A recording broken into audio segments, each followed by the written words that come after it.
Humphrey Swynnerton, ca. 1516 to 1562, was a Staffordshire landowner, a member of the English Parliament and an Elizabethan recusant.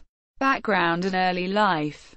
Swynnerton's father was Thomas Swynnerton of Swynnerton Hall and Hilton Hall, Staffordshire. His mother was Alice Stanley, daughter of Sir Humphrey Stanley of Pipe Ridware and Clifton Campville. Both his parents were from landed gentry families based in the southern half of Staffordshire.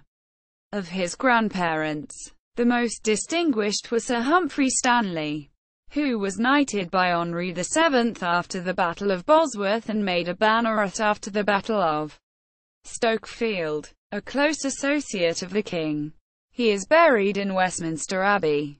In 1537, Swynnerton became bailiff of the Black Lady's estate, near Brood. It had been a small Benedictine nunnery, dissolved by the dissolution of the Lesser Monasteries Act.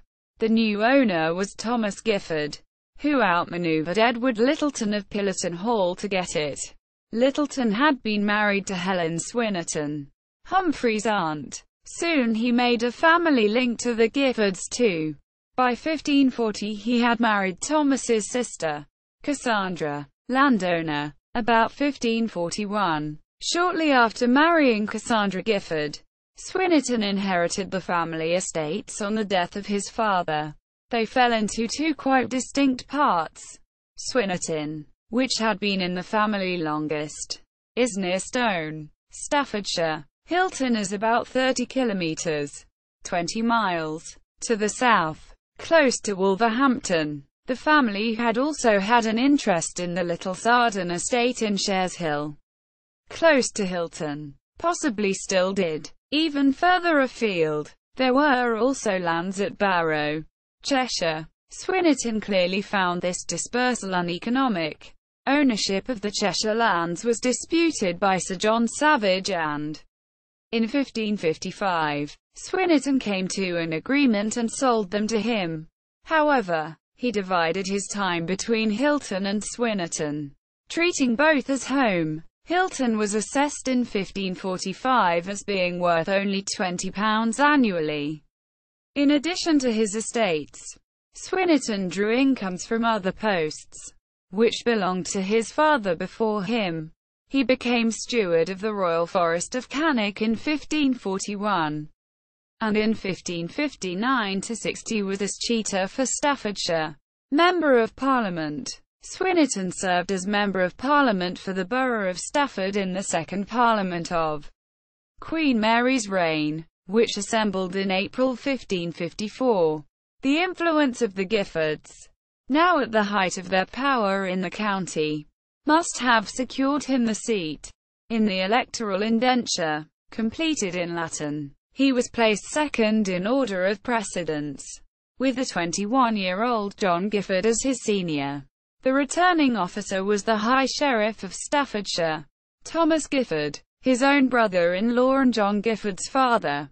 Swynnerton shared the Giffords' religious conservatism and can only have welcomed the restoration of Catholicism by Mary. However, the Parliament to which he was elected was mainly concerned with the Queen's marriage to Philip II of Spain. It passed an act validating the marriage treaty, already negotiated by Mary and her ministers.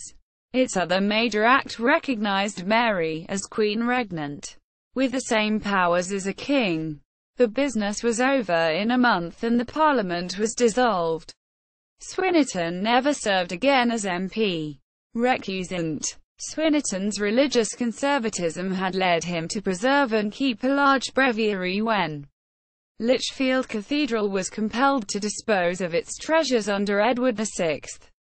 Mary restored Catholic worship, though not, at that point, the link with the papacy. Through her first parliament in 1553, and in October the chapter took stock of what was needed and found that the only breviaries they could obtain were Swynnerton's, which he gave back, and a damaged one from Sir Thomas Fitzherbert, his son-in-law's brother. Swynnerton almost certainly supported the Marian restoration of Catholicism in its entirety.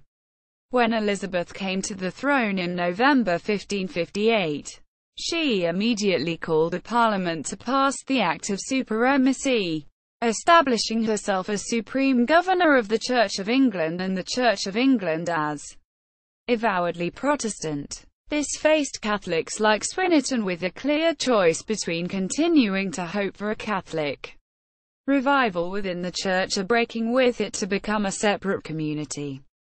The dissenting or recusant group were distinguished by taking advantage of the general pardon issued by Elizabeth at her coronation on 15 January 1558. In common with Thomas Gifford, Swynnerton sued for pardon. Swynnerton's last months were devoted mainly to the rebuilding of the Church of St. Mary and St. John at Shares Hill, originally a chapel of ease of the important collegiate Church of St. Michael at Penkridge. It had been given its independence in 1551. After the dissolution of the chantries eliminated the college, and the vicar of St. Michael's conceded the right to carry out burials. It was Swynnerton's parish church when he was resident in Hilton, and it seems to have been in need of repair and enlargement. The medieval building was largely replaced at his cost, close to the end of his life. In 1562, Swynnerton made his will on 6 July 1561. If he were to die at Swynnerton, he asked for burial in the Lady Chapel before the former location of the Madonna. If he were to die at Hilton, he asked to be buried in the chancel of Shares Hill Church, where the image of St. Luke had stood. He left 3s. 4d. to the chapter at Wolverhampton to pray for his soul. His estates he divided between his daughters. Having no sons, he left rings to his sons-in-law, Francis Gattaker and Henry Vernon. He died on 25 August 1562 at Hilton, and was buried, in accordance with his wishes, at Shares Hill. His wife was buried next to him on 7 January 1570. An impressive tomb with alabaster effigies was built. The effigies, although damaged, survive and are today located on internal window sills of the church. Marriage and family. Some time before 1540, Swynnerton married Cassandra Gifford, daughter of Sir John Gifford of Chillington. They had two daughters, who were his co-heirs. Elizabeth Swynnerton married William Fitzherbert, son of the eminent jurist Sir Anthony Fitzherbert, and member of an important Derbyshire landowning family that remained largely Catholic. She took with her the family estate of Swynnerton, which was pledged to the Fitzherberts, and ultimately went to them, even though William died in 1558 or 1559. Elizabeth then married Francis Gattaker of Claverley. She survived until 1606.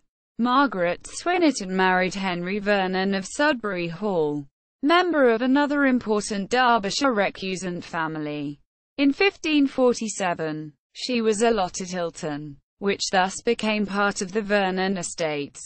These she seems to have defended with great vigour, as she was accused of falsifying her husband's will to prevent dissipation of the property.